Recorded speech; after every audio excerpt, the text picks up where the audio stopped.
Well, two of my partners on council, Shannon and Maria, are both here. And Shannon's absolutely correct. It takes a team to do this. This is not one person. But I think what we have done is try to set a goal for the city to make sure that we're doing it. And I also want to recognize one of my former partners from city council from my first time on council, Stan Merkel.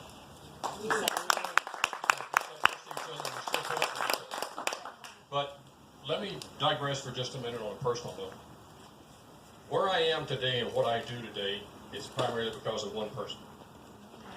And she and I just recently had the opportunity to celebrate our 50th anniversary.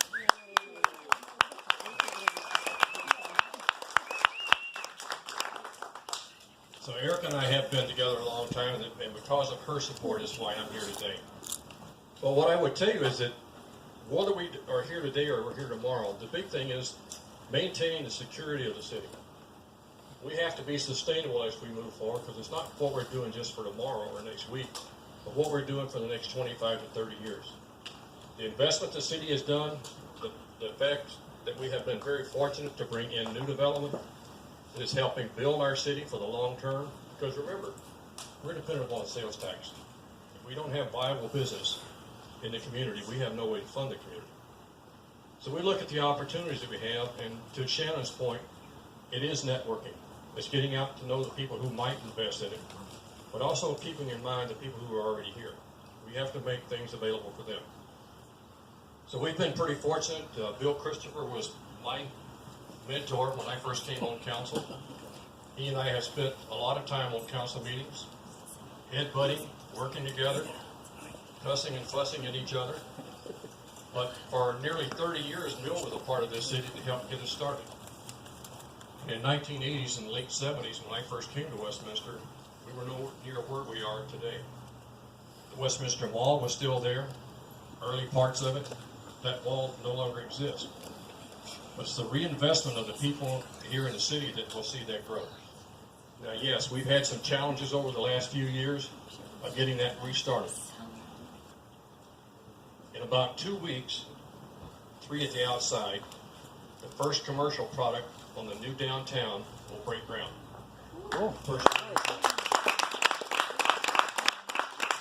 Now, people criticize the council for saying, why are you building a parking garage? Well, if you don't have a place to park people coming to the site, why would they come to the site? Part of what this whole process has been is a renegotiation to keep JCPenney's. Now think about this. JCPenney's has been there for the last 7 years in a dirt zone, a construction site. That is the #1 performing JCPenney's in the metro area. Now, if you like Italian food, right across the corner of the parking lot is the Olive Garden. #1 Olive Garden in the state of Colorado. Wow. For revenue. Try going over there at lunch or dinner either one and find out how full it is. We've had a long vacant building that was many of you knew was Papa Do's at the corner of Sheridan and 36. At the end of this month, the old spaghetti factory opens up in Memphis. So we are attracting new business. If you like olive oil, and most of us do, we just opened a new small business at the Orchard called Tap and Taste. Shannon and I were over there the other night.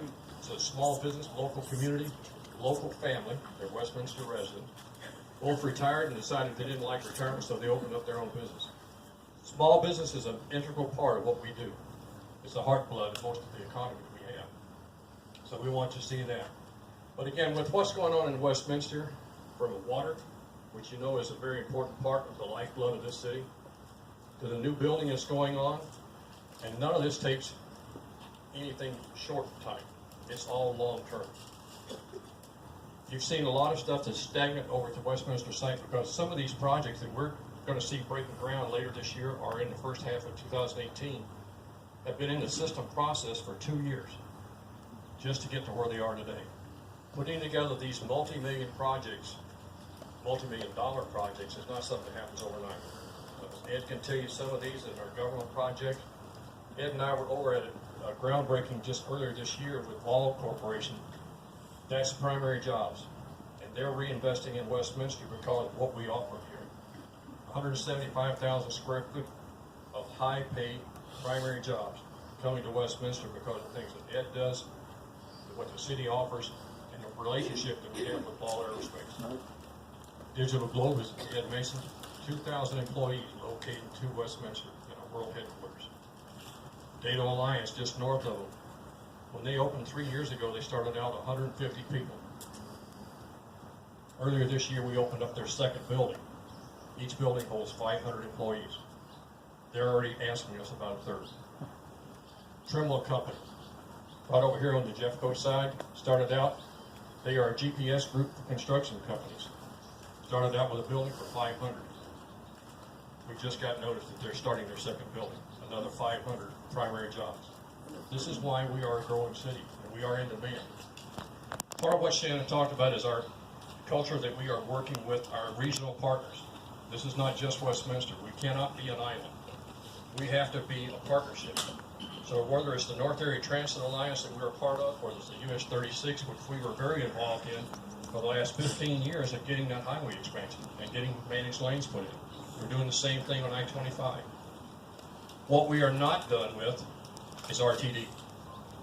We got our first trail transit station open for commuter rail earlier this last year. Now what we found out was that RTD projected around 700 to 800 riders. The newest numbers are close to 1,600 a day. We are looking to get into the next segment. The next segment would be at 88th and Harlan, right across the street from the new downtown. We have got to keep the pressure on RTD and our other regional partners to get that funded. We're looking at about a $300 million project to go less than 8 miles. But that's what it's going to take. And it's going to take a partnership working with RTD, Dr. Cog, CDOT, and others. But here's the big part. It takes a neighborhood and a community to make this all happen. It's not me, it's not the council, but it's all of us working together. I'm eligible for one more term. If I'm fortunate in November to get one more term, I will have 41 years of time here with the city.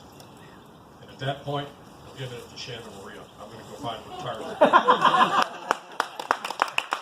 But again, thank you for coming. Thank you for your support. And I look forward to seeing you at the ballot in November. So thank you.